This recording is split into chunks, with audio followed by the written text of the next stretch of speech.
There's not going to be anything, though, Doctor, as effective as all of them voting. That's right.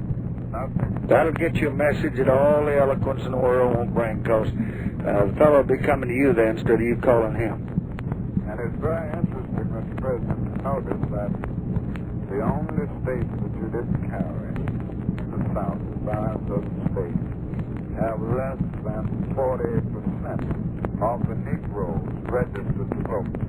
Very interesting to notice that. I think the professor at the University of Texas in a recent article brought this out very clearly, so it demonstrates that it's so important to get Negroes registered to vote in large numbers in the South, and it will be this coalition of the Negro vote and the moderate white vote that will really make the new South. That's exactly right.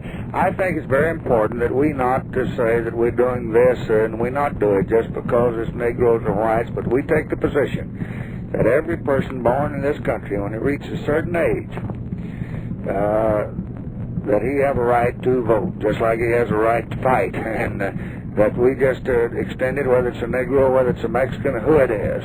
And number two, I think that we don't want special privilege for anybody. We want equality for all, and we can stand on that principle. But I think if you can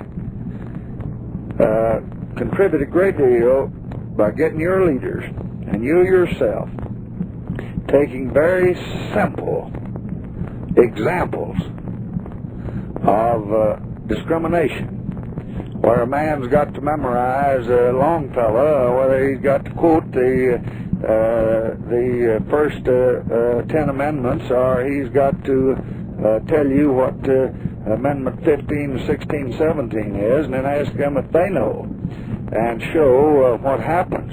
And some people don't have to do that, but when a Negro comes in, he's got to do it.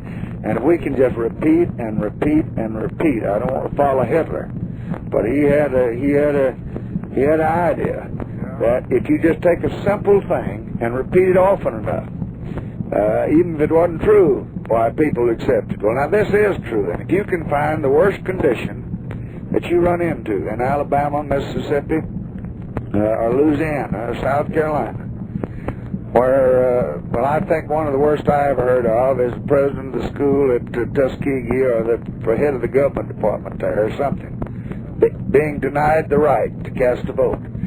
And if you just take that one illustration and get it on radio and get it on television and get it on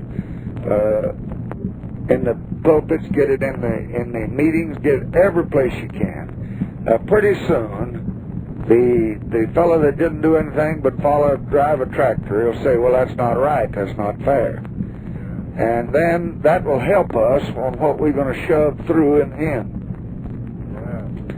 Exactly right about that. And if we do that, we will break through it'll be the greatest breakthrough of anything, not even except in this 64 Act. I think the greatest achievement of my administration, I think the greatest achievement in foreign policy, I said to a group yesterday, was the passage of the 1964 Civil Rights Act. But I think this will be bigger, because it'll do things that even that 64 Act couldn't do.